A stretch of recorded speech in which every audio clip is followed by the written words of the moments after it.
Welcome to A Glimpse of Growth with Dr. Dale. When women support each other, incredible things happen. And that's what the conversation is all about today. Sisterhood and mentorship, the real game changers, in case you didn't know. Let's get this conversation started.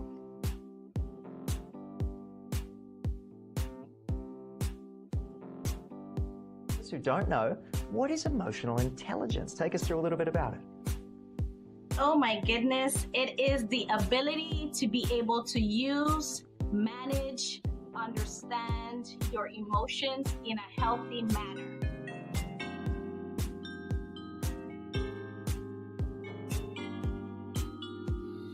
There I was, an upcoming HR professional. I was flying high, scoring. I was even deemed the best HR of the year.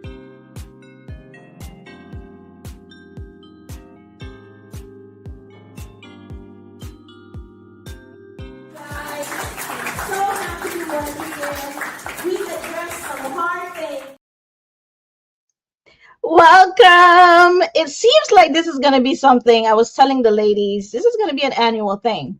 So, welcome to Dr. Dale's annual Women's Roundtable. This is the second year. I know. This is how it becomes an annual thing, you guys. You just start doing it every year. And it happens to be around Women's International Month. Today, we are gathered here as women who lead, build, inspire, uplift.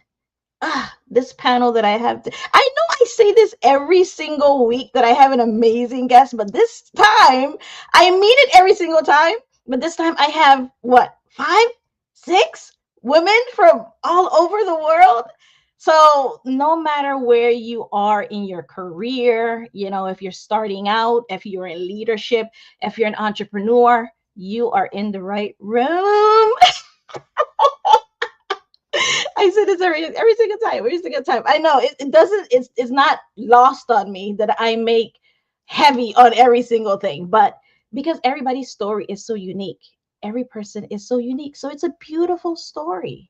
And these lovely ladies, this is a conversation. It's not just a conversation, right? It's a movement. In case you haven't noticed, it's a movement. Women right now, we've always gone through a lot. This is a space right now. We're going to uplift each other. We're going to uplift you. And these women are doing that not only in their spaces, in their personal lives, in their professional life, they're doing this in their community and the world. Okay? So we're here to share unfiltered truth and create a pathway for the next generation. So every successful woman that you admire today, they stood where you are, wherever it is that you are. I don't care where you are. Someone else has stood there, has been there. Whatever you're feeling, someone else has been there and felt that. So it's hard when you have to navigate life, when you have to navigate, you know, personal and professional life, right? You seeking guidance and you don't know where to go. You're wondering what's next. You're wondering how you're going to overcome. And does anybody else out there, can anybody else out there hear you? Well, we hear you because these lovely ladies have inspired me in different areas of my life. They have caught me in different areas of my life, and I am blessed that I know them. They are trailblazers in their own right, in their own field, reaching back. And now they're reaching back and kind of want to send the elevator back down. So you're welcome. You guys are welcome for having them. And I am just going to bring them forward because we got a lot to cover in a very short period of time. I welcome your feedback. Please share questions if you have. We're going to try to get to all of them. And bring your questions, your thoughts, whatever you're thinking, whatever is going on with you. If you want to put it in here, we have women from all walks of life. So definitely, I know you're going to resonate with something, and you can walk away with one action item, just one, not five. One. If you get five, that's great too. But one action item. Okay. So lovely ladies, I'm bringing them up, and I'm not going to apologize for what they're going to say, because every single thing that they say, I agree with. I'm just putting that out there. And I apologize for what I may say. No, that's a different story. Are you guys? I said it, you guys. I covered you guys. Okay. So you guys are all covered. So I'll let you guys introduce yourselves. We can just round robin it, and we can just get into this conversation. Who wants to go first? I'll go first. So thank you all. I love that I'm here, and I can't wait to have these amazing conversations with this wonderful group of panelists. So my name is Dr. Priscilla Torres. I have the honor of serving as the CHRO for Health Choice Network. I've been with the organization for 13 years. I'm also an adjunct professor, but more importantly, my favorite and most important role as a woman is that I am a mother of 4 beautiful girls. I am a wife, a daughter, a sister, and a friend, and just happy to celebrate Women's International Month. So glad to be here.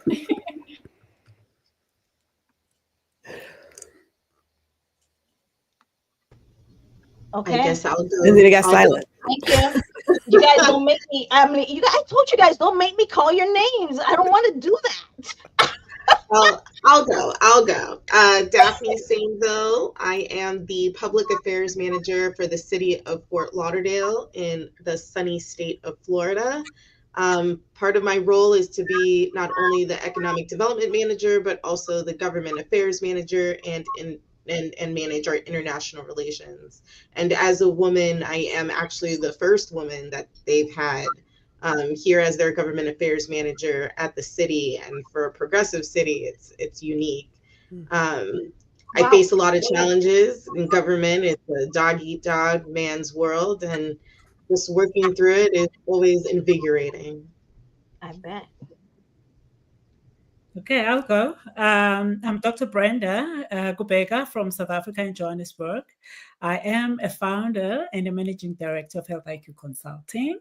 And I'm a bioethicist in training, and I have special interest in the intersection of technology, society, and health. So I do teach future medical doctors as well, and mentor, and I have special interest in women and developing women in leadership. So 3 years ago, we launched a summit called Women in Healthcare. And it's been amazing, just creating a safe space, for the women that work in that environment that carry so much, and more often than not have to be soundboards and absorb and take from others without taking care of them. So it's been a wonderful experience to create the safe space where we can chat about life, about being wives and mothers, and etc., and also talk about being career women, more so in the healthcare space that is designed for non-women. Good. Yes. So yes, I'm excited to be here with this great panel. Happy to have you. So I'm Dr. Chayla Shavicki, and I am the CEO and president of CC Strategic Solutions. I help burnt out entrepreneurs, CEOs, leaders, executives, ineffective leaders, help them become more productive. One of the things, I've been to over 100 countries. And so one of the things I like to do is to try to reconnect them with their passion, purpose, and joy. Because everybody knows if you got a miserable manager, boy, it's going to be miserable for the team. So we try to help them get real focused so that they can recapture that as well. I love it. I love it. Andrea, yeah, for sure. So hi, I'm Andrea Carter. I'm your token Canadian. I'm also the founder of Belonging First Methodology, which is powered by Andrea Carter Consulting, a leading global consulting and research firm that's focused on creating cultures of belonging in the workplace. So I'm an adjunct professor with a background in neuroscience, a master's in industrial and organizational psychology, social justice, and HR resources. I essentially help organizations move beyond performative DEI to real measurable change. I developed the only validated tool that measures intersectionality and accurately shows the gap between dominant workplace culture and underrepresented employees. My mission is a simple one: build workplaces where everyone feels seen, valued, empowered, and accepted so that you can succeed. Sweet. Yeah, I'll no. share mine. I'll go. So my name is Gwendolyn, G.R. Houston Jack. People call me G. My mission in life is just to create a safe space for people to be their authentic selves, focus on well-being and inner peace. And I do all of that through career coaching, being a portrait photographer, and I'm also an indie TV host. My primary focus is to help women unlearn everything they have learned. That's a lot. I'm doing the Lord's work. I'm doing the Lord's work. I like that, G. I like that. So didn't I tell you guys that this is from all walks of life? Like, this is mad experience here from everywhere. So definitely ask your questions. So I think a little bit, a lot of what you guys said started with one question, and I'm gonna kind of just start hot here. So how can HR leadership right now, with all that's going on in politics, organizations prepare for shifting policies, making sure people feel like they belong, fairness, and at the same time, ethical leadership? How can we proactively get ahead of all of this? Like, what is one or two things that we need to keep in perspective from an organization, from an HR leader, from an employee in the workplace? Like, what do they need right now from each one of them? I know that's a loaded question. Well, I don't mind to go first. I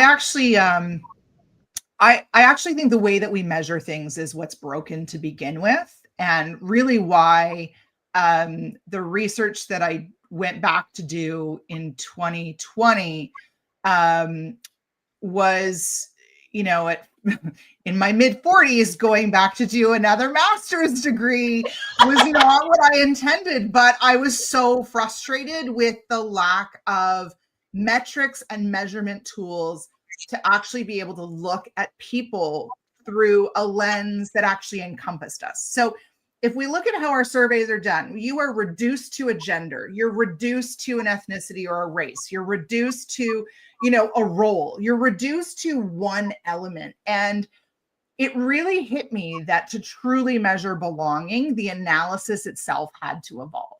So that was where, and when I first started 10 years ago, when I first assessed DEI, traditional DEI metrics, the results actually horrified me because they showed that they would polarize the workplace.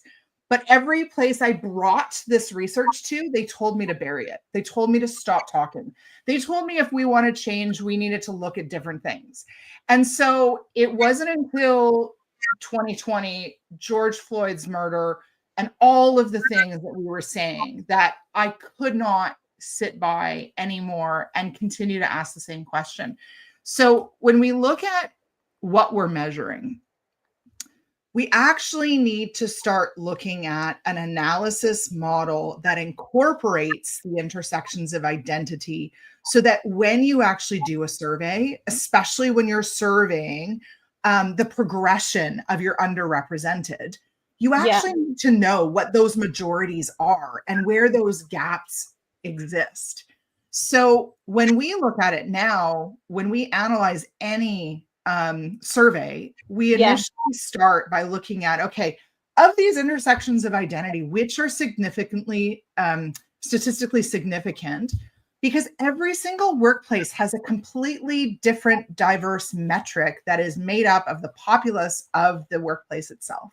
Yeah. And so without actually looking at those elements first and then doing multiplicative analysis to understand of those indicators, of those identities, which are actually creating your out group and your in group, and how far is that distance? If we don't measure that distance, that's your gap, not year over year what your percentage is that hides, like mean analysis that hides what the voices of underrepresented feel. We actually need to look at this from a completely different lens. So I would say look at your analysis first and what you're measuring. And it sounds like to do that, you need to make sure that you are including belonging in that whole ordeal. It seems like we're running away from belonging. What do you guys, who wants to jump in on that? As it relates, who wants to jump in on that? I will jump in because I'm going to say that on the policy end, we forget to look at the belonging aspect. Because when we're creating these policies, yes, metrics are important, but they put it on the back burner, or they just do the metrics for what is already existing without acknowledging that women need to be a part of the metrics. We have the fastest growing population on the business side. You know, we have a ton of women-owned businesses that aren't being captured with current metrics and current policies. So what we need to do is talk to those policymakers and say, we are here, we're part of these organizations, these chambers, these associations, and we need to be a part of these surveys and a part of these metrics in order for us to gain that foothold in business and in the outside world, where they're not acknowledging our belonging in the business world or just in general. All right.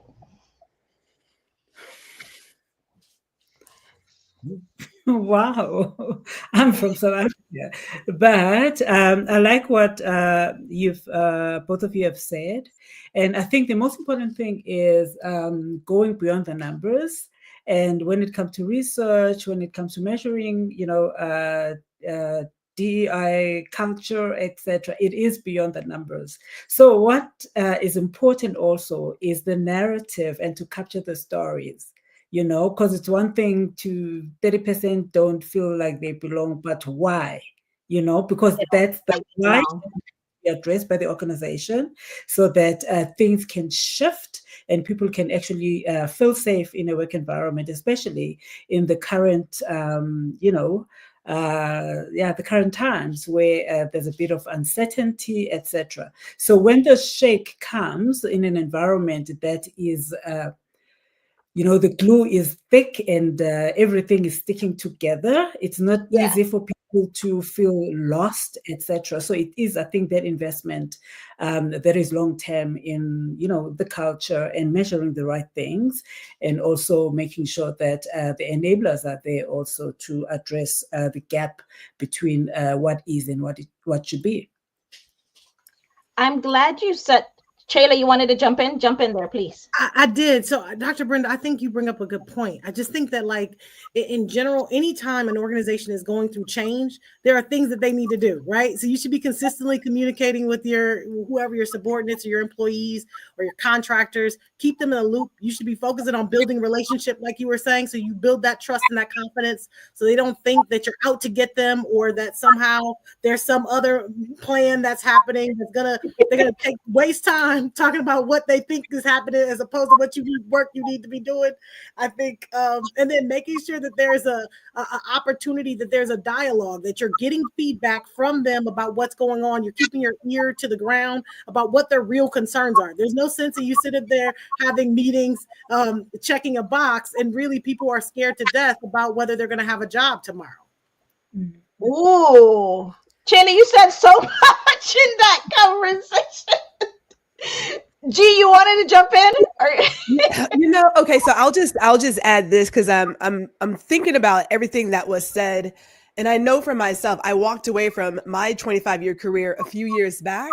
But one of the things that I have noticed for those that I speak to is that there is a broken relationship between those who are the employer and the employee. I remember a time where I had a manager who literally spoke to me, who was invested in my growth, which obviously helps the company. And like you mentioned, we don't really have this environment of belonging. Don't know when it happened, don't know where the shift comes from, where every single human is now seen as just a simple number on a spreadsheet. Is not sustainable. It clearly doesn't work. So when I think about what needs to happen, it is genuine conversations. We got to talk to each other, whether you're on the front line or somewhere in between.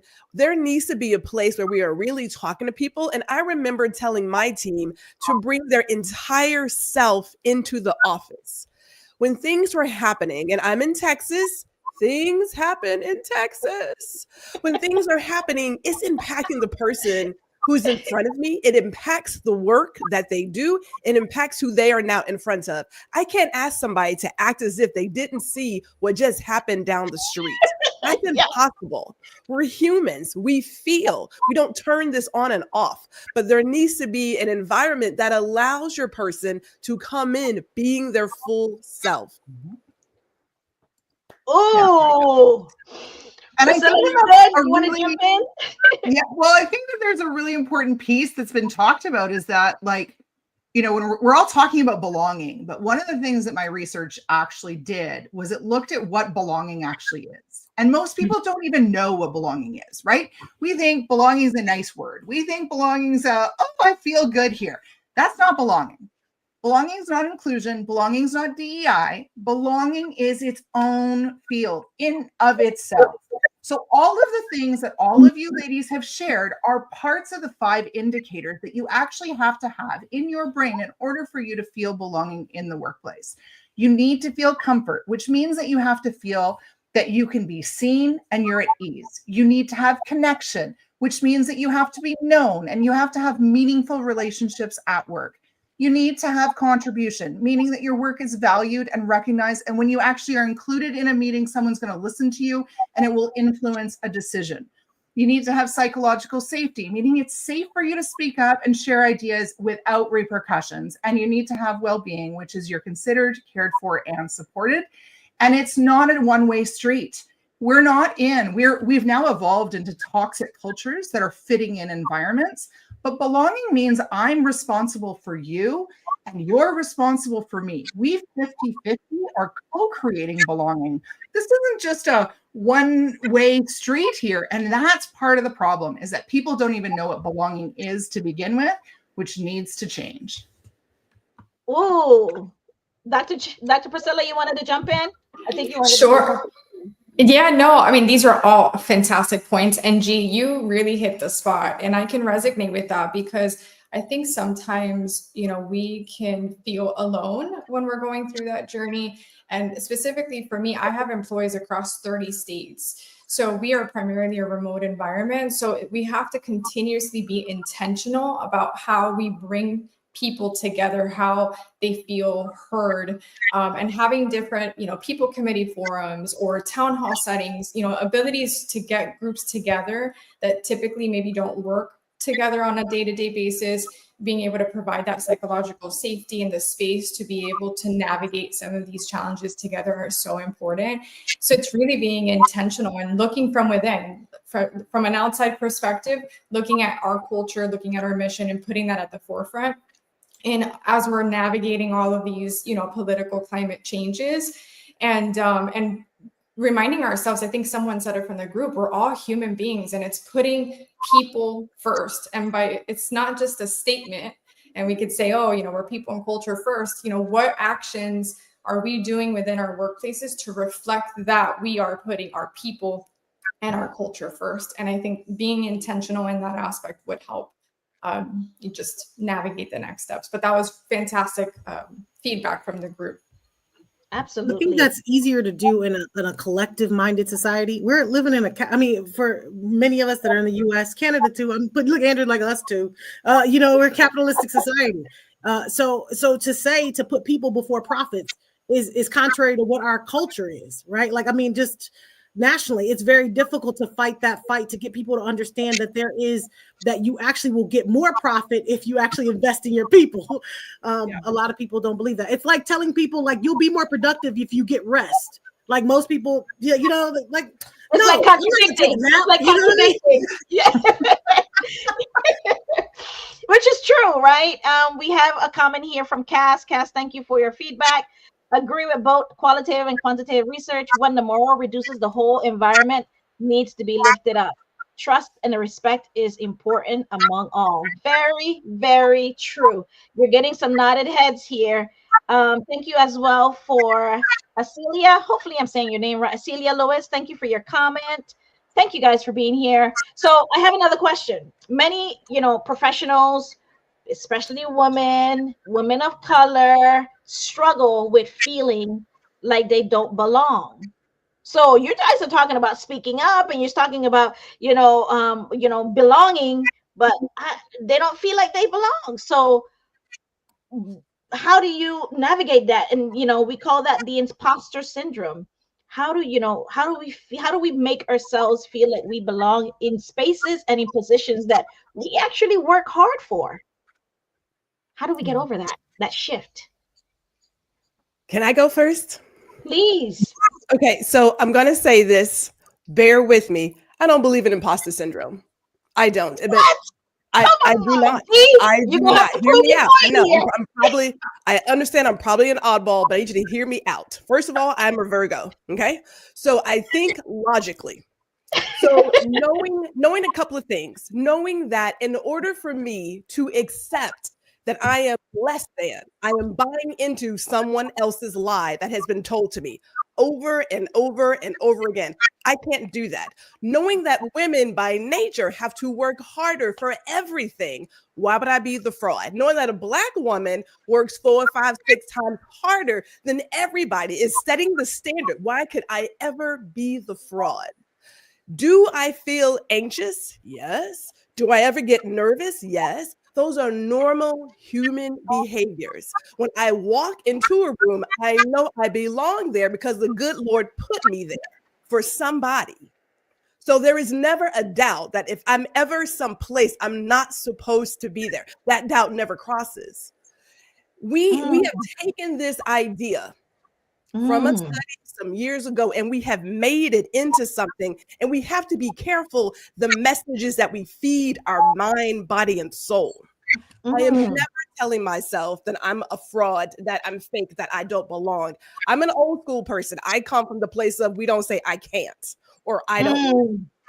That's not how I'm wired. So when I work with people, I ask them, please tell me why you would be the fraud.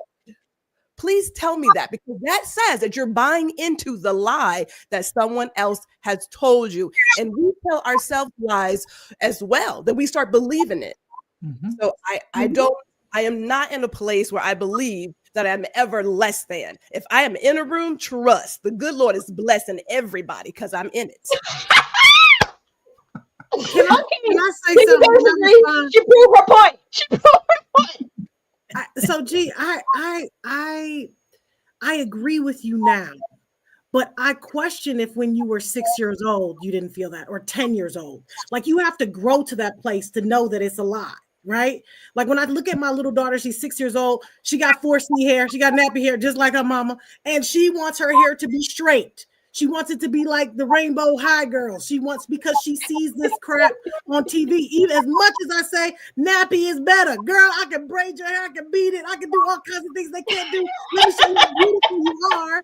There is somebody telling them, whether it's in their YouTube kids world, that they are not enough, that what you are is not good enough, right? And even though she is very skinny and she's very thin, she's constantly saying, Mom, do you think I have a little stomach? Girl, get out of here. Let me show you. Because those things, no matter how I say, oh, you're so beautiful, like you are gorgeous, right? There is some little bully girl on the bus that's telling my baby, in this true story, I got on that bus and told my baby that she's not as good looking, okay? Well, she's gorgeous, so I think that is fantastic. And now it sounds like you have a spiritual place where you cemented yourself and you understand who you are, who you're not, and what you're not going to deal with.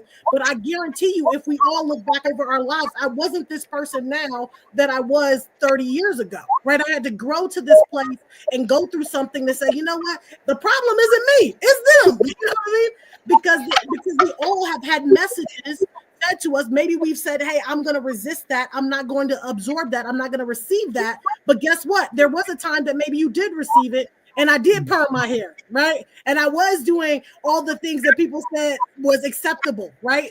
That I wanted to look like, I wanted to fit in. But that's not the case now. I'm very okay with clearly not fitting in, but that wasn't always, you know?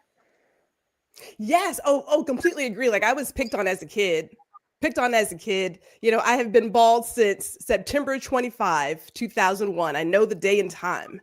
Right. But that was the day that I decided we are no longer going to subscribe to society's idea of what is beautiful. We didn't get here overnight, but we're also at a place where we have young women who they have more tools that we did not have. The war on women has never stopped. You know, I grew up with Jet magazine. I was never going to be Beauty of the Week. It was not happening, right?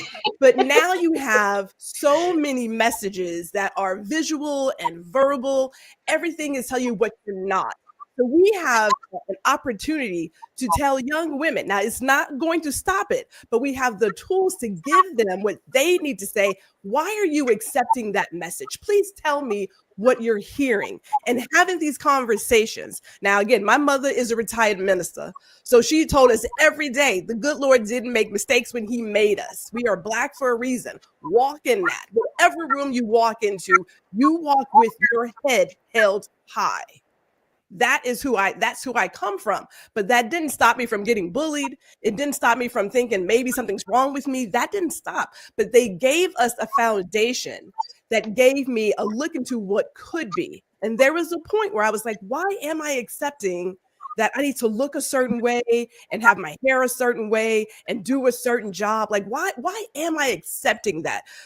Women of this age are coming from a different place. I mean, clearly, we are in a different place. We are not going back to where we were in 1974. We can't have our own checking account and credit card account. That's not happening. These are highly educated women who will still feel anxiety, but we have to have the conversation of, why are you accepting a message that you're less than? Why would you ever accept that? And just start having that conversation versus easily gravitating towards what does not feed us and what doesn't serve us. Right. So can I add to that? So when I first started my career, I was in the automotive industry. So that was very male dominant. I was the only female on the sales side at one given point, and the only Hispanic at another point, which that posed its own issues too. Yeah. I think sometimes it's recognizing, like understanding your worth and having that foundation, like you mentioned, G, I think is so critical, and knowing that you know your worth, you know what you bring to the table. And sometimes it's just making the decision of, maybe I'm just not in the right place. Maybe I just need to remove myself from that environment and thrive in another environment that will see me for who I am and what I bring to the table and value that. And I think sometimes we get complacent or just, comfortable in where we're at, not realizing how much potential we have to give and for people to see what we bring to the table by just making that change. And for me, it was moving into healthcare, and moving into healthcare opened a whole nother world of seeing, wow, half of my executive team are females, half of the CEOs of our health centers are females, and from all walks of life, and being able to embrace that in a culture that celebrates that. Which was really important for my journey. So that really spoke to me, because I've been there and I've struggled for years. And then it was that aha moment of like, I'm not in the right place, and I need to, move in a different direction. And I'm thankful for that journey, at least from my experience. Yeah. And that you're brave enough to take that step, right? To realize it and then take the step behind it. So yeah. Anybody else want to jump in on this before we move on? I also think it's a cultural thing. Like, I grew up in a Haitian American household. Well, Haitian household. My parents are from Haiti, so they have very conservative views. It's church, home, school. That's it. Yep. That's the mantra. Either you're a lawyer, you're an engineer, or you're a doctor. Like, nurse didn't even fit into it. Paralegal didn't fit into it. entrepreneur didn't fit into it. I think we all grew up in your household, Yeah. Daphne. This is it. You don't have time to date. You don't have time to think about anything else. You get your degrees. So I think imposter syndrome happens because being Haitian, you're told like you have to assimilate. You know, if you want, like my hair is out. I had braids like 3 days ago because you need to assimilate to look professional. You can't have a certain way about you. It's all about how you look. So I guess that's where the imposter syndrome comes from, because you're sitting with a group of white men. I will never look like a white man. You know, I'll never look like a man at this point, unless you go through whatever. But I think that's where the anxiety comes from, in sensing, do I really belong here? Because I didn't grow up thinking I could be here. Government was never in the works. When I first got into government and policy, my dad thought it was a phase. He's like, okay, you're going to do it for a year or two, and then you're going to pass the bar and you're going to be in a courtroom. Like, that's it. You're going to be an attorney. But then as the years went on, he grew more accepting. But then there's also those side remarks of, is that what you're going to wear? You should wear this. If you want them to respect you, you can't look like this, or this, and this. And those are the doubts and some anxiety that comes into accepting what is said, because it also comes from where you've grown up. And I think that's the other side of where the imposter syndrome comes into play. Because grew up low key, don't do this, be this, assimilate, adapt. So that way they'll accept you for who you are, and there will be no questions about whether you belong or not. And that's my perspective on where it comes in. Well, and I think that is also, like, you know, I'm a first generation Canadian, and I think what you're speaking to, and all of us have the relationship to being socialized, right? And whatever our cycles of socialization are, has put us in positions where we actually need mentorship, but also sponsorship. Because I think without those two pieces, we'll continue to go back into whatever that negative perspective of what it looks like to fit in. Because fitting in is on one side of the spectrum. Belonging is the complete opposite. So if you're being told one thing, it's the need of people who, and I won't just say women, because the transgender community, the LGBTQ community, all of the community that are in other ways different. Absolutely. They need both someone to say to them, you've got this, and someone else to say, I've got you. And those two components, without those two components, we're continuously retreating back to this feeling of not enough, or feeling like we will never fit in. And I don't want people to feel like they have to fit in. I want people to get to the stage where we're creating spaces where we want everyone to belong.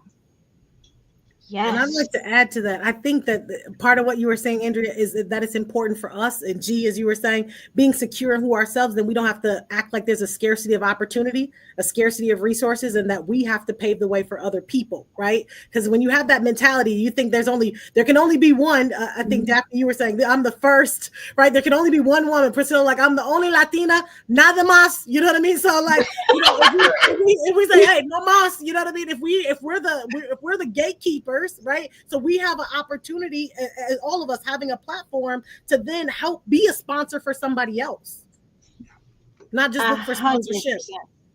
That's so true. 100%. Ooh, man. Dr. Brenda, you want to step in before we move off of that subject? Because it seems like that was a hot one. Yeah, no. Yeah, I wanted to say, I mean, insecurity is real, you know. We're influenced by the environment where we grew up, and I always say the conversations around the table and what you hear every day. It's a voice that keeps on, you know, sending messages even at an older age. So it is important to acknowledge that at some point, We've all been there. If not all of us, those that are lucky, but we've all been there. And I think it's also important for us as mentors to actually be vulnerable and share our stories, like real stories, and how we overcame that. Because that's how we also, allow others to see that they are not alone, and they can actually work themselves out or grow out of that. And again, for me, it's the importance of understanding also where the insecurity is coming from. So you can't go from one workplace to the next, but you're taking yourself with. If there stuff that you haven't dealt with, so it means you will never belong even in the most comfortable environment you can ever find yourself in. 100%. Owning your own story. I remember last year, a friend of mine, she was on a public platform and she was sharing her story. And I know all her story because I grew up with her. And she didn't share certain parts of it that was going to make her look like she didn't have it all together or figured out. And I asked her after the conversation when she was speaking, I asked her, why didn't you share this and this and this? Because she said, because she didn't want to be looked at in that way, like weaker or couldn't figure it out or made that mistake. So think about those moments for you that, no, I'm not going to share this part because they may think that I don't know what I'm talking about, even in the workplace, right? Your first leadership role. So when I asked, I said, what about the person out there that is actually going through exactly what you've been through that did not get to hear a breakthrough moment? And she broke down and said, actually, that's the person that I was trying to speak to. I said, well, you kind of missed that because now she's seeing you at this level, but she don't know your story, where you came from. So to every single thing that you guys have mentioned, you went through certain things. Dr. Priscilla went through, Brent, everybody here went through a certain part of their life that didn't necessarily, is not like okay that you want to shine light on it, but it allows you to be that human, right? Remembering that we're human first of all, right? And then all of the other titles that we have come along with that. So moving into a much heavier subject, what are some strategies women can use today to negotiate better salaries? This is for, I'm sure all of you guys have had to do that in one way, shape, or form, or maybe having to walk away because they refuse to give you what you deserve. Never say yes to the first salary. I always tell people that no matter what they offer you at first, say no. Like, say no. I think we'd be so scared. Like, they're going to take the job away. They're going to take the opportunity. They're going to take the grant away. They want you. You know what I mean? But they want you at the lowest price possible. And I remember one of my professors one time when I was finishing my PhD, and I told him, what's your life advice? You know what I mean? Like, tell me something like deep wisdom. Wise one. And he said, listen, I'm going to tell you this. Everybody's a hoe. But if you don't be a hoe, be a high price hoe and set your own price. And that is stick with me for the rest of my life. Yesterday's price is not today's price or tomorrow's price. Yes.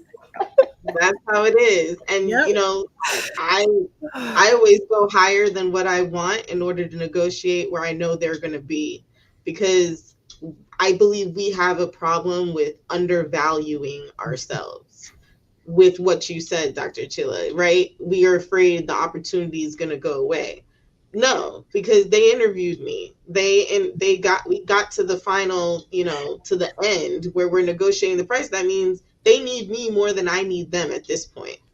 So they're going to agree to whatever price I put before them because they know they get what they pay for. Isn't it just like when you do something, you hire a handyman, you get what you pay for? You hire the plumber at the lowest price, that plumber's going to come back because there's another leak. No, you're going to pay more for the value, for the recommendations. Everybody's saying it's worth the price. Don't we always get our beauty products? We could pay $5 for our nice little cream, under eye cream, make sure there's no wrinkles. but then we can pay 105 because we know it's a concentrated version, it's more effective, it's from a brand that's trusted. Like, you get what you pay for. So the work I give you, you're going to pay for that work. I'm not going to suffer because you want to be cheap. Yesterday's price is not today's or tomorrow. Yeah. Well, and I think with what everyone said is that, like, know your worth, know the market value, do some research, practice your ask with someone you trust. Like, frame the negotiation around impact, not entitlement, because I think what you're talking about, Daphne, is like, here's the value I bring. Here's how it aligns with this opportunity. And guess what? I'm not afraid to walk away if the answer is no. And I think that those are some of the things that we have to start doing some background work on to really know, okay, what's the value today, but what's actually the value tomorrow? If we look at the volatility in the market, I know what I'm bringing to the table is not the same as what somebody else is bringing to the table, right? And if you want to look at those elements, we have to know what that market value is first so that we're actually pricing ourselves for the future problem, not for the problem today or yesterday. 100%. We have a question here, you guys, from Jeffrey Jacobs. Thank you, Jeffrey, for stopping in and sharing. He said, I may be arriving late to the conversation, but I have to ask, why is there such a pressure to conform in the first place? Yeah. Yeah. Who decided that blending in is more valuable than standing out? Authenticity, integrity, and individuality are far more powerful than fitting into someone else's mold.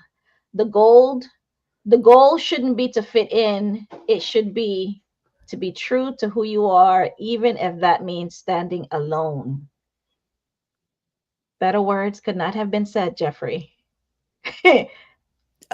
Jeffrey, I didn't bring my wine, even though I was thinking about it.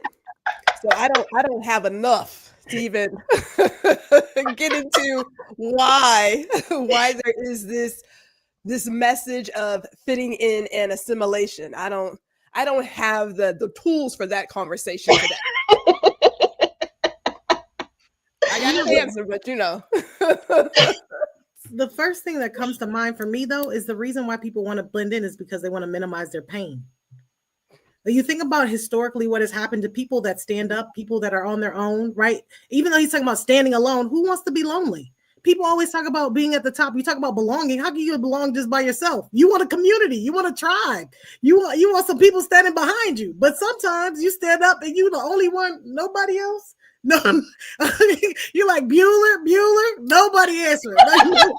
Nobody answering. You know, and it's painful. You think about the leaders throughout history, what they had to go through. Most of us don't want to do that because we don't want to experience that level of pain, right? So, in order to minimize it, we want to blend in, assimilate as much as possible. One of my friends. Vulnerability comes up again. Yep. Absolutely. One of my friends is Indian, and she said, you know what? She said, I gotta be honest with you, Che. When my parents came to this country, they spoke no English, but they said they did not want to be Black in America. That's what they knew. Right.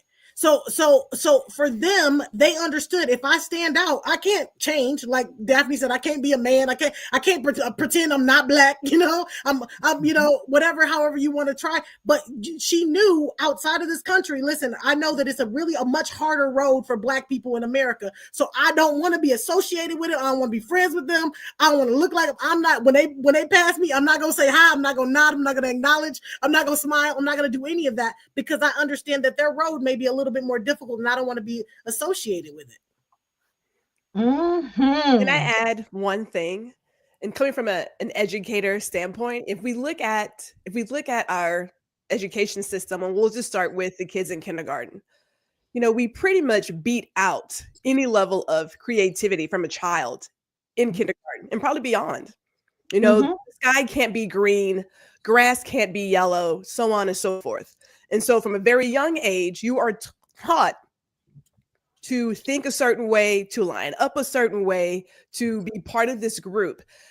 Imagine how hard it is to get out of that when you get to a place. I mean, think about how many times people say, I hate the question at a job interview of, tell me about yourself. because they're like, well, who am I? Because we don't really talk about defining who you are as a person. Now, we're slowly getting there in the education realm, but very, very slow.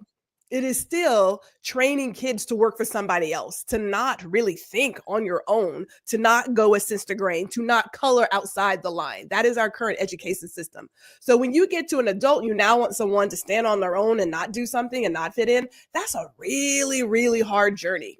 It's hard. Yeah. Can it be done? We know it can. We know it But- can. The same but way, if I what's may it gonna go back take? to something else that was said earlier, when we talk about how we do business, we don't have to do business the way everybody is doing business. It's a choice. Everything we do is a choice. You don't have to put profit before people. That is a choice to treat people that way. They feel that's the only way they can make money. Well, and again, I think that if we generalize, I think that's where our problems start as well, right? Like, I think we really have to look at it. I think the point of looking at how we create systems of ostracization, how we create systems where we are purposely excluding people, without going into too much detail, the elements around neurodivergent kids right now, the amount of emotional tax that these kids are spending every single day. They are taught, they spend hours. We spend hours educating our neurodivergent kids on how to behave within a certain context, but who is educating the other people on how to behave with them? No one. And I think that is the piece where, if we're looking at ostracization, if we're looking at exclusion, those are the elements. If you ostracize a baby, if you leave a baby in a crib, it will die because it needs belonging. It needs contact. It needs human connection. And what we teach in our education system, what we teach in the workplace, is that anyone is different. We are going to ostracize them. We will push them out. We do that in families. We learn that in our family. My goodness, Andrea, you're going so deep right now. Sorry. I think that those are the pieces, though, that we really need to understand, and why this pain is so huge, and why someone can, blow, and we can feel that pain with daggers and cuts all over our bodies.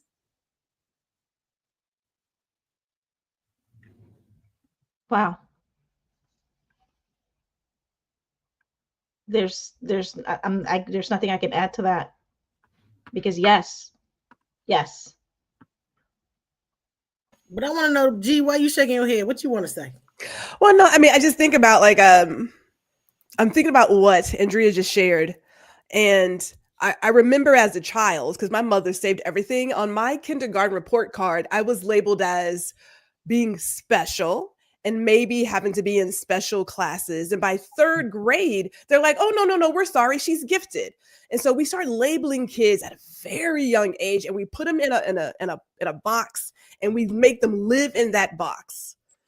They live there. And depending on who you have as your parents and who's around you, you can carry those labels until the end of time. Now, I don't mind telling people, because I think it's my superpower. I stuttered until Mrs. Graff in third grade helped me see the light, right? And I'm like, how do you get up there and how do you talk? Because the good Lord blessed me with people who saw a dream bigger than I could see and gave me the tools I needed. So this journey isn't done by itself. But if had I not had a Mrs. Graff and a Mrs. Van Landingham and a Mrs. Stafford and all those other people, I don't know if I would be here. But those were educators who cared about their kids. Not saying that educators don't, because college professor here, but there are some things that have been lost that we've gotten away from. Yeah. And I keep going back to, it is a choice. We talk about, well, this is the way it's done, but we don't ask why. Why are we doing it that way? It doesn't have to be a zero-sum game. That doesn't have to be the case. That's the easy way out. To say, well, it's always been done that way, but there are no sacred cows. Right. Sacred cows here. Why are we still doing that? But we're Yeah. also not taught to question, because if you question, you get in trouble, and there goes that. Yeah. Acelia says, conformity is survival mechanism for many. Authenticity and expression are not available to everyone in corporate spaces. I'm not sure I agree with that statement. It may not be available, but you got to find your way to make it available for you in your way. Does that make sense to you guys? I agree with that, but I also think that it depends on the environment, right? So like the example that I used, if that's something that's important to you and you don't feel like you're being your authentic self, just remove yourself out of that environment and go to an environment where you can be yourself and feel valued. And I hear you. I think it's more common than we want to admit, but it's a decision that we need to either deal with it or change it. Exactly. Because what we don't do over here is continue to complain about the same thing over and over and not do something about it. I mean, hopefully, you're not doing that. And if you're doing that, let this be a wake-up call or a conversation that you need to start having with yourself, right? Do you want to be in the same spot or same position or same situation that you were in last year right now? If you don't want to be in that next year this time, then maybe you need to start putting some actions behind these harsh realization, these conversations that we have in our heads.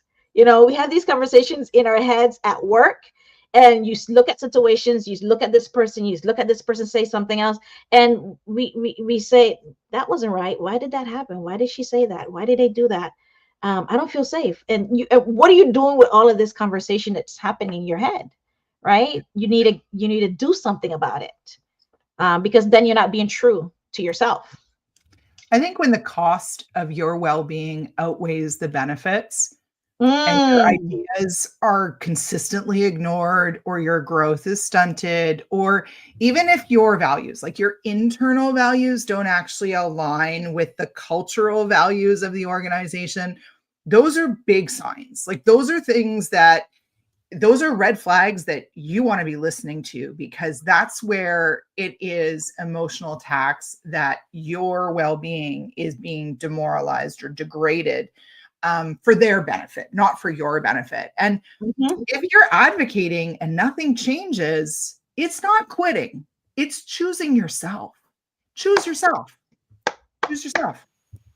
And I think, do you know what? That is such a good point. Because one of the things I was thinking about is a lot of women, I would say myself, I'll generalize and say, hey, there's a whole bunch of people that feel just like me, that it is difficult when you're committed as a leader to your team, to your organization, to whatever your mission is. It's very difficult sometimes to walk away. What Priscilla's saying, listen, it doesn't align with my values. It's time for me to leave. You may have some angst about that. And that I love that. You should just choose yourself. I've definitely been in spaces where I'm saying, you know what? They're not open to any of my ideas. They wanted me to spend time on this project that isn't really the heart of what we need to be doing. They want me to chair a committee that doesn't really care about the wellness and well-being of employees, but we want to check a box and say we did something. We care about you. They want me to sit up here. I'm like, no, I'm not going to keep on being the token. You're the token Canadian. I ain't Canadian, but that's the first time I ever heard that. That was funny. The token Canadian. I know the limited Canadians. Well, I did hear y'all not coming to the U.S. no more. I heard that. Y'all like, forget that. I'm out of here. I heard that. But I'm just saying that I think that in that case, why y'all laughing? You know what I mean? But I think it's important to choose yourself, and I'll yield. Yeah. Jeffrey says the road less traveled is never an easy one, but for someone who has always been on it, it's completely worth it. Our kids go to a 5K school, but our homeschool for all the reasons. Get that. Yeah. No, earlier on, I wanted to say, it's important to choose yourself. But sometimes not everyone has choices, and you find that maybe you're the only person that is a provider in a home of 7 people. So you may have to temporarily and intentionally betray yourself in order to get to the next phase. I think it's not as easy as just walking out and leaving everything when you need to put food on the table, etc. Well, that's when you prepare your escape plan. That's what I call that an escape plan. And Yeah. you need to have that just like you would have a fire extinguisher on a ladder. You need to be getting your ladder professionally to get up out of there.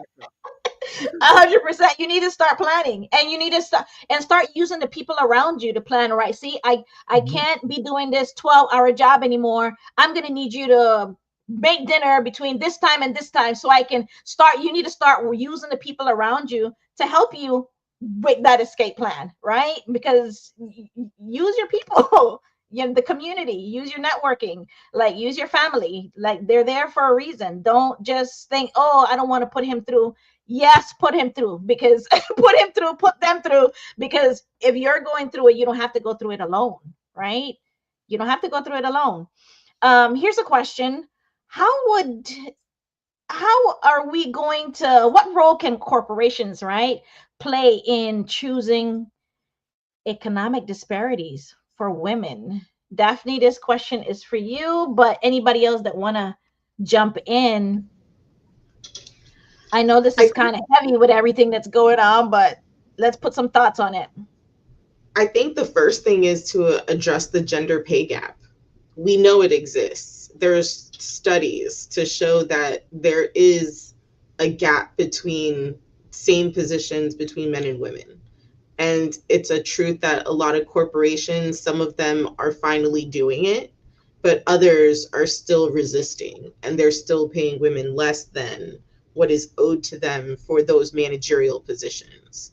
Don't fire somebody in a managerial, they are the manager of strategic partnerships, and that person was making $250. I'm currently making $175 in my current position, and you're going to tell me I'm assuming more responsibilities at my current rate.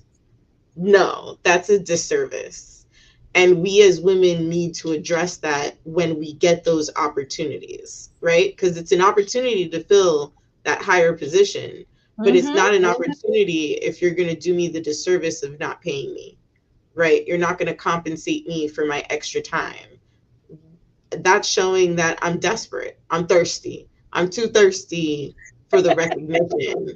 And a lot of women, we fall into that trap of, oh, I'm going to do it. They're going to recognize my value, and then they're going to pay me more. I did that. That was me. If they're going to recognize your value, they're going to up the paycheck with it, just like they upped the paycheck when said person was in that position, because they can't come back and say they don't have it. You had it. You have it.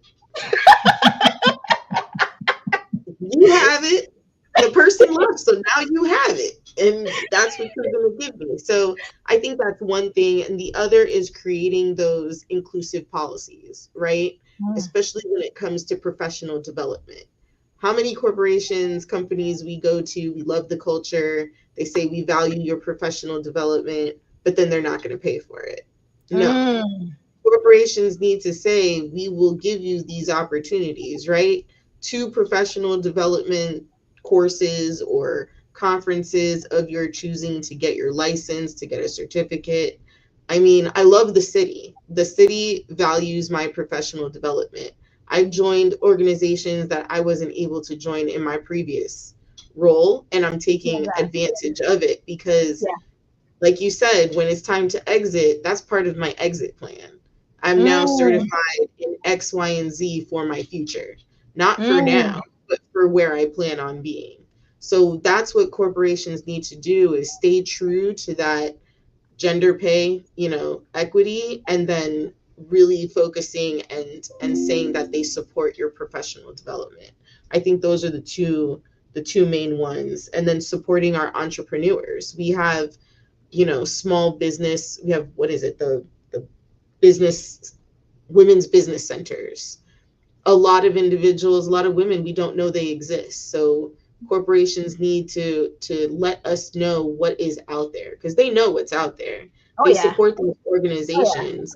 But I also think we need to have these conversations with our executives and with our bosses to say, these are organizations, would you sponsor this gala, this event, this table, this trade show? Because if we don't ask, what is the saying? Closed mouths don't get fed. They don't. They don't. We can ask and they say no. as before I asked, but at least I planted that seed in their head. And I'm not going to only ask once. I'm going to ask each and every time for every organization that I'm a part of, that I know of, that my friends tell me about. Use your village, use the resources, use each other to find out what organizations are out there corporations will sponsor. Catch them at the time when they're doing their budget. They'll budget it in. You just have to ask. So I think that's how they can help in those three aspects as corporations. Yeah. I agree. I love that. Anybody else want to jump in before we move to another question? See, you gave those really good, Daphne. Thank you very much. So now talking about emotional intelligence, you guys know that's my baby. So how does emotional intelligence, you guys think, play a role not only in healthcare, but in life, right? And how can we as women leverage it for career success? Give me one thing from each one of you guys. And we know emotional intelligence is all about self-awareness. It's about self-regulation, being able to control those emotions. Even though somebody is saying something in a meeting, you probably want to jump across the table and choke them, but you are going to calm yourself down. The code switch. The code switch. Check, they say read the room, check out where you are, because you don't want to walk out of there in an orange suit. You want to walk out just how you came. I say all the time, the jails, the prisons, they're filled with people that could not control what they felt at the particular time, right? Crime of passion, all of the things, right? So what do you guys think as it relates to emotional intelligence? How does it play a role in women's lives every single day? And what is one thing they can use to leverage it in a day-to-day? I'll go first. It's a little bit of a biased response, but I think we have an advantage as women with EQ because we are in tune with our emotions, and especially as we grow within our careers and we move up the corporate ladder, we learn how to utilize self-awareness and how to be able to insert the strategies that work for us and that we've learned and acquired in our careers as we're moving up the ladder to make us more effective communicators, to be empathetic towards others. But I think as women, because we're so in tune with who we are and our emotions and our nurturing and caring for others and servant to our children or to others, I think that helps us, as leaders in in our workforce, but also as people, right, to connect with others and being intentional about feeding into one another and bringing ourselves up. And our sisterhood community is just so beautiful because we want to cheerlead for one another and we want to encourage one another and we want to bring each other up and allow everyone to feel like they belong and they are their best selves. So I'm not sure if I answered your question, but yeah, I think we can tap into our superpowers that we have, and we can tap into our ability to demonstrate EQ in every interaction that we have with others, and just make the world a better place in the process. 100%. 100%. I think one of the things that had helped me when I was in the field in the corporate world is that I needed to ascertain whether it was time for me to ask questions rather than make statements. So sometimes when we're in an environment and people thought that, oh man, Shayla's being intimidating because she's confident and she knows who she is, and you can't tell me nothing less, right? now you're gonna make me be the angry, right, Daphne? You're gonna make me code switch. But I'm thinking now, y'all gotta listen to me. This is not a comedy show. Listen, but I think that it's important. I would say, you know what, Shayla, they'll be able to receive me better if I ask this in a question versus making it a statement, so that I could get my goal accomplished, but I don't use the same tactics and strategies in every conversation. And I think being able to discern that, having the emotional intelligence to know your audience, know what's happening, know your goal, helps you to be more strategic and intentional in that way, in communicating what your point is. Yeah, and I think that what you're talking about there is really looking at the balance between emotional intelligence and social intelligence. And when I look at like all of the belonging indicators have a competency to develop both EQ and SQ within the actual indicator for that reason, because what you've just articulated is really that if we can't read the room and we don't see how other people are in balance or out of balance, our response often is mismatched. And we see that even more with our neurodivergent. Like by the time we get to 2040, half of our population in North America will be neurodivergent. We are not ready for how we are actually showing up for people who behave or think or see differently. And that social intelligence is actually something that, you know, neurodivergent people are having to learn at a greater rate than neurotypical people are learning. And that's actually what's creating a lot of these massive imbalances. And so that EQ is really important. And you know, to Priscilla's point, women do have a really kind of a natural tendency to it.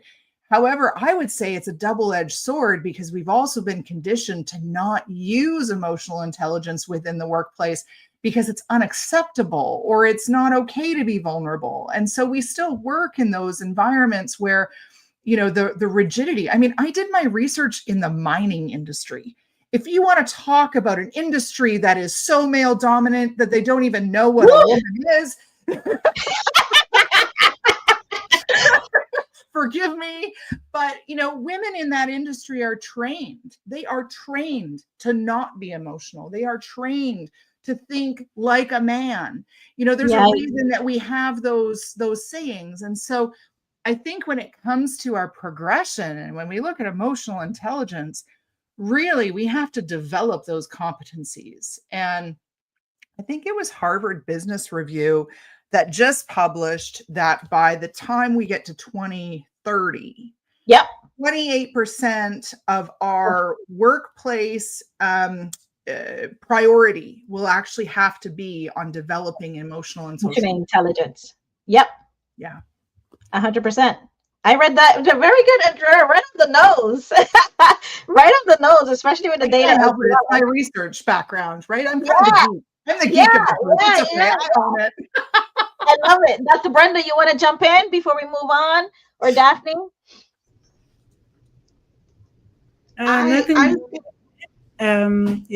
Much. But I just think when it comes to emotional intelligence and what Andrea said about, you know, the skills of the future, I mean, you look at how younger people actually communicate right now, you know, always on the screen, using emojis. You don't even know how people actually feel, you know. So that also is going to bring that generation into the workplace that will have to be assisted in developing, you know, actually later on in life, emotional intelligence competence. G, I didn't mention you. You can jump into it if you want to. No, I mean, I'll just say that the one thing that's always helped me is just to pause. You know, before I open my mouth, I stop, because I know you can't unring the bell. And so I give myself, or if I'm working with someone, I tell them I'm going to need some moments to just sort of process this and get back to you. And oftentimes we feel like we need to give a response or react right away. We don't have to. So I tell people, just pause, like, let's just take a breather, and then we'll circle back. Yep. Yeah, I also think it's important also to be self-aware, especially when it comes to triggers, you know, and you know, and just being aware of and be able to manage that, because that can also throw you off, you know, like a trigger that has nothing to do with work and whatever. So just investing also in understanding, you know, oneself, understanding, our emotional states, and also the historical baggage, some of it that we carry with us, that may impact on how we respond to certain groups of people, or how we actually treat those people. Agreed. Yes, Cass. I read that some schools have started to integrate social emotional learning as well. So to kind of tap into these kinds of things that they're going to need, skills that they're going to need futuristically and for life, right? Overall, not only in work, not only in school, but also in life. When do you, what, this is a hot question here. When is it time to leave the workplace? When do you say, after these are the list of things that if they don't do this, I'm leaving? Or should you stay there and stick it out? Because I mean, it's a lot going on in the workplace today, and I know it varies by generation.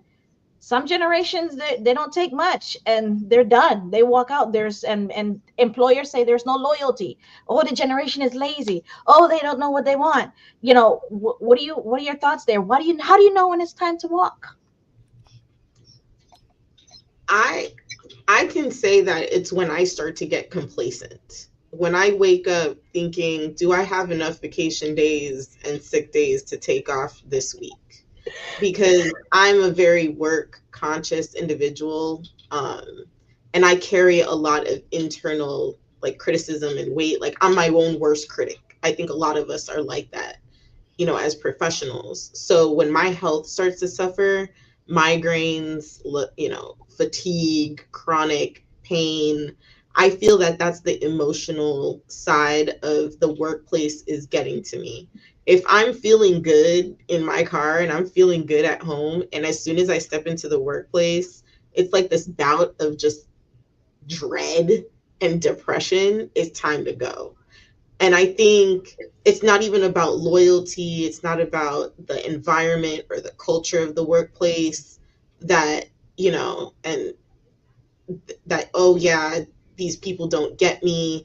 That's one thing. I think that's on a personal level. But when you've been in a workplace and you start to say, I can do this with my eyes closed, the challenge is not there, you feel your skill set is not being utilized, you've done all these certifications, all these licenses, but it's not being used. And you feel that even though the input that you used to give was being taken, isn't being taken seriously anymore. When you start to see, it's that quiet, I feel like it's quiet quitting, right? You're not involved in projects that you used to be involved in. You're hearing conversations about reorganizing or restructuring, and other people's input have been given, yours hasn't. When you see those little signs, to me, I feel that that's when it's time to start implementing your exit plan. Start talking to a recruiter, a headhunter, start looking at the opportunities and start interviewing. Because A, you're either going to get a new job, or B, the organization is going to realize that they're about to lose somebody truly valuable and they haven't been treating you right, and they're going to correct themselves and start to say, all right, we did you wrong, give us another shot. And that's Right. where it's up to you. Do I want to give you another chance, or do I want to take a new opportunity? Because, once you show me who you are, even as an organization, it's going to happen again. It's just, how long will it take before it happens again? So that's where I feel, it's time to leave when you start to be complacent, when you start waking up with dread, when your health is being affected and you just aren't emotionally there, physically, mentally, you're just not with it. You're not in it. Your heart isn't in it. Your passion is gone. I like to work where I'm passionate. I don't know how anybody else feels, but when I'm not passionate about it, then I'll go on a month-long vacation. I probably won't come back. So it ties back to your values, right? If you are in an organization or your own work and entrepreneur, and you're not passionate about it,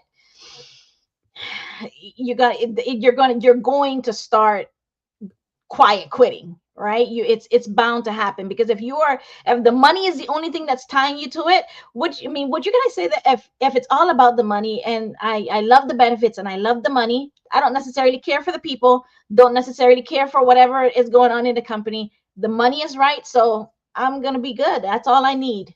What do you guys think about that? Yeah, I would say now we're past quiet quitting.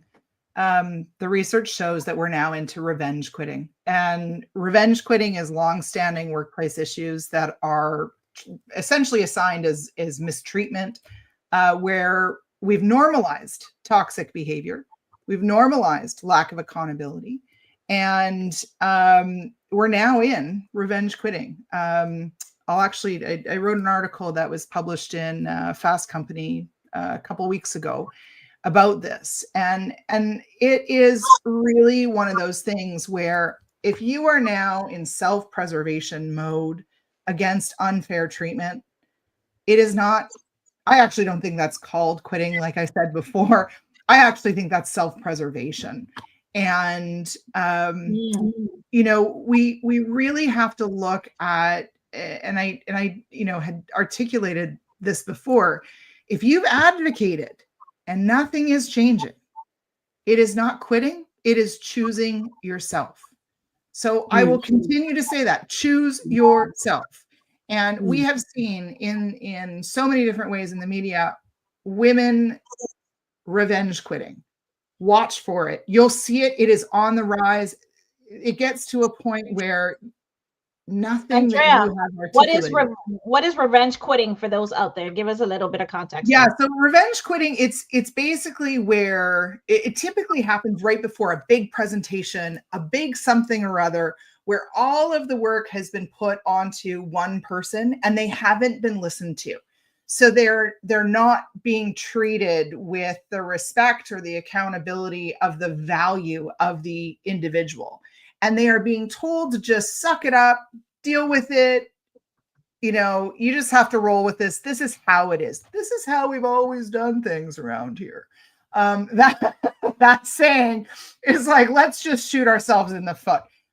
So when you're in a situation where social stigma, valuing, job stability over personal dignity, that's how it used to be for quiet quitting, where we knew that there was this fear of economic ruin, and if we didn't keep our job, that we were just going to quiet quit, and really talk more about going on those month-long vacations.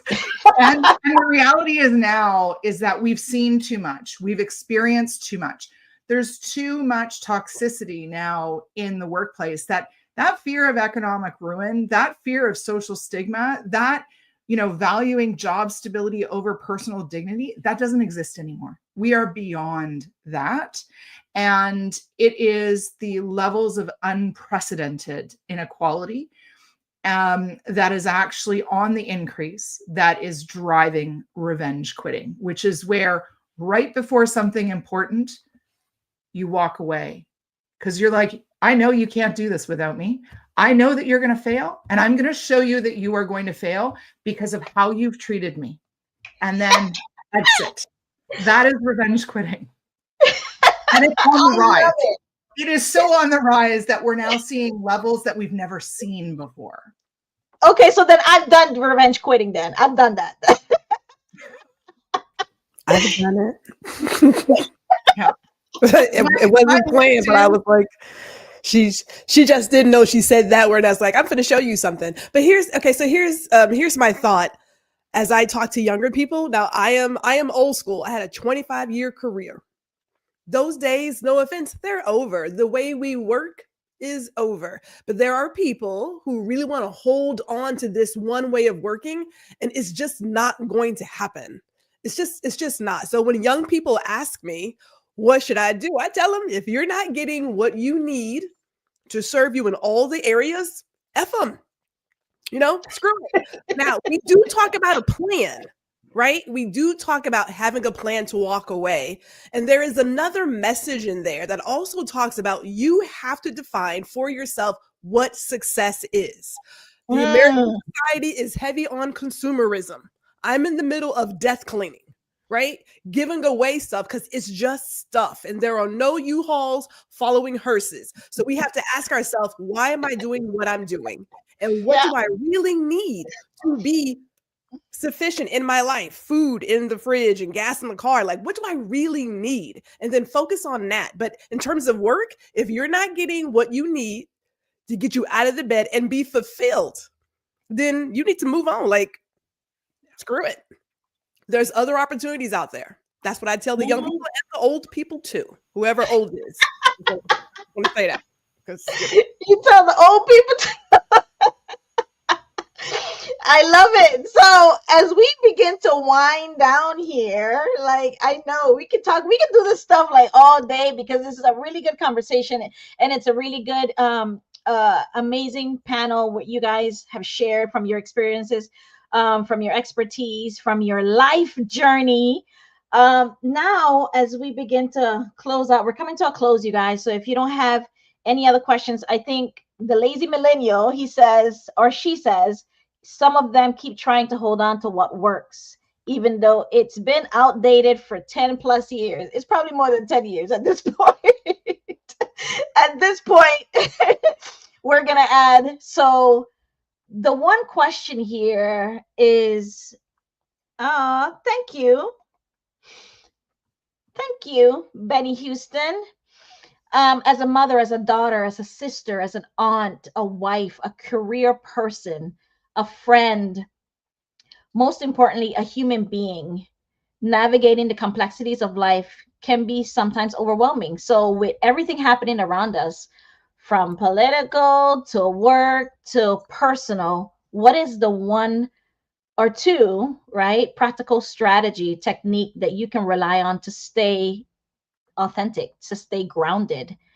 What is that for you, each one of you, so that way, maybe that can give someone out there that is kind of feeling overwhelmed right now with everything that's going on, and they're maybe trying to focus on stuff that they can't control.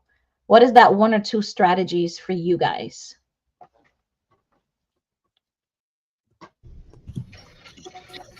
I'll go. I can go. Go ahead. It's very short. One, just stick to your values. Know who you are, stick to your values, and focus on that. And then two, I have a favorite Bible verse. It is pray without ceasing. That is it. And, for me, faith keeps me grounded, and that's what I do. So. Yeah, I agree with you, G. I was going to say spirituality first. And the second thing would be to find a person that you trust that can keep you honest and can ground you, and that you can, either that's a mentor or a friend or a family member, but just someone that you can be vulnerable with and allow, that feedback to be received and help navigate through difficult times. We weren't meant as humans to walk alone. We're meant to be around villages and communities of others. So lean onto others, because there's others that want to be able to help and walk you through whatever journey you're on. I love it. I think one of the things I agree with G and Priscilla for sure about your faith and spirituality. I always say that whatever you focus on is going to grow, right? So at some point for me, I have to put boundaries. I know I can't watch the news. Daphne, I could not do this because I get my blood pressure get too high. I'm about to die. All the stuff that's going on. I can't control these people. I can't control the government. I can't control the policies. I can't control what's happening, right? And so for me, I know I got to set my limits. Like, Che, you got to read your news, okay? Because I can't see the images. It's too much for me. And so I think that for me, anytime I feel angst or negative energy or my emotions are negative, I always trace it back to say, man, Che, what are you focusing on? Are you focusing on what you saw in the news? Or are you focusing on your faith or your scripture or whatever your mindfulness is? And so I just encourage people that anytime they feel that, man, think about, like, what am I focusing on? Am I focusing on that person that made me mad 2 days ago and then now they have control over my next 2 days, 3 days, my week? Like, no, I'm not going to let any one person have that much control over me, And I think the second thing I would say is get a therapist. If you need one, it's very real. Like, I even if you are spiritual, you can say, oh, Jesus and Jesus only. That's all I got. But listen, I think that sometimes you need an unbiased party to sit there and talk to you, because like Priscilla said, you may not have that one person that you can talk to that is going to be able to give you honest feedback and help you solution, and then not, throw it back in your face, 6 months later. You might need a therapist to help you work through that, and that's okay.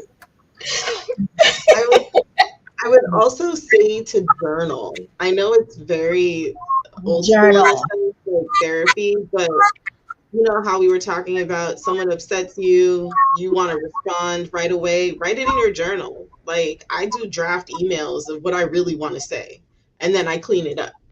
But I keep that as, my short story book for later on in life, with the biography. But journal, maintain your inner self and just know who you are. Like keep your integrity, your morals, your values.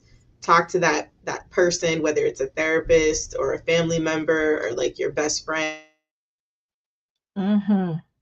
Mm-hmm. They 100%. always say that, okay, I'll go ahead, that life lived in phases. So the seasons, and God created seasons for a reason. And each season demands a different version of yourself. Sometimes you won't be able to walk through the season without the crutches, without the help. So it's just being aware and also allowing yourself to receive, whatever assistance that is needed. And then secondly, it's never betray yourself, which is your values and stuff, and then make time for quietness. Just switch off your phone and whatever, and just connect with you. Yeah. And I think that that's so beautiful. And really, there's two questions that I ask that are so similar to what you've just said. But I always ask myself every morning, what do I need today? And what do I actually stand for? Am I living that today? And paired with gratitude, that helps me respond rather than react, and to stay true to who I am in all spaces. 100%. Every single thing that I told you guys, every single thing that they said, I would agree with. And I agree with every single thing that they have said. You guys have said, for me, it's waking up in the morning, the minute I open my eyes, and to what each of you had said is giving thanks, right? The minute you open your eyes in the morning, giving thanks, and then setting your intention. What is it that what do you want to accomplish for that day? I want to make sure that this day is blah, blah, blah. I am blah, blah, blah. And then you go into that. Definitely checking in with yourself. And I think that is a leadership and a human being strategy that we don't do enough. We rush into the day and rush into life, but stopping and asking yourself how you feel and what is it that you need, to what Andrea's point, to get through this day and make it a great day. So it starts with you. Everybody else, you can't take care of them the way you want to take care of them if you are not in the best place. And I tell that to my husband and my mom, like I said, give me an hour before I need to do anything because so that way I can do my meditation and my yoga and all this stuff, and then I can do whatever it is you guys want, right? But I need to take care of me first, because I realize I'm in a better mood or a better person when I do those things for myself first. And I do the journaling and all of that stuff that you guys have said. So I agree 100%. So before we get out of here, I want to make sure I let everybody know how to get in contact with you guys. All of you guys are on LinkedIn, right? Yes, I do believe. Yes. So is there, unless you guys have a website you want to share, so each one of your names and stuff, let me remove this comment so they can see your names. If you guys want to get in touch with any of these lovely ladies and befriend them on LinkedIn, please do so. It will be an amazing network or contact to have in your network. Each of their names is exactly what it is. So if you haven't done so, go ahead and do that. Or if you have a website you guys want to share, you guys can share that as well. Yay. Okay, great. Any other? Such a beautiful conversations. Never betray yourself. Relay stands out for, yes, sending y'all love and light from South Africa. Ah, thank you so much. Thank you for being here. I'm telling you, from all over the world. Thank you. Yes, Dr. Brenda. Thank you, G. Thank you, Dr. Priscilla. Thank you, Andrea, Dr. Chayla, and Daphne. You guys have, this. I'm better for it. I'm gonna listen again to this entire conversation because I was listening and then I was asking and then I was like, man, that was so good. So I'll definitely share with you guys. You guys have the replays on social. So thank you guys for being here. Thank you guys for watching A Glimpse of Growth with Dr. Dale, our annual Women's Roundtable. This is what it is now. So thank you guys for being here and for allowing the scrutiny of all of the questions that came at you guys. So thank you for giving us the space. This is wonderful. yeah, this was amazing. I enjoyed it. So I hope you guys enjoyed it as well. And I say that's it. All right, bye you guys. We'll see you guys next week. Bye. Until next time. Okay, so let me get from being live here. Okay. Thank you for being here and supporting this channel. If you enjoyed this episode and this content, it would mean a lot to me if you would take a few seconds to ensure you are subscribed to A Glimpse of Growth with Dr. Dale. Click the notification bell to receive notification. Share it with someone you think may need it. And let's continue to become more intelligent with our emotions. Thank you. See you later.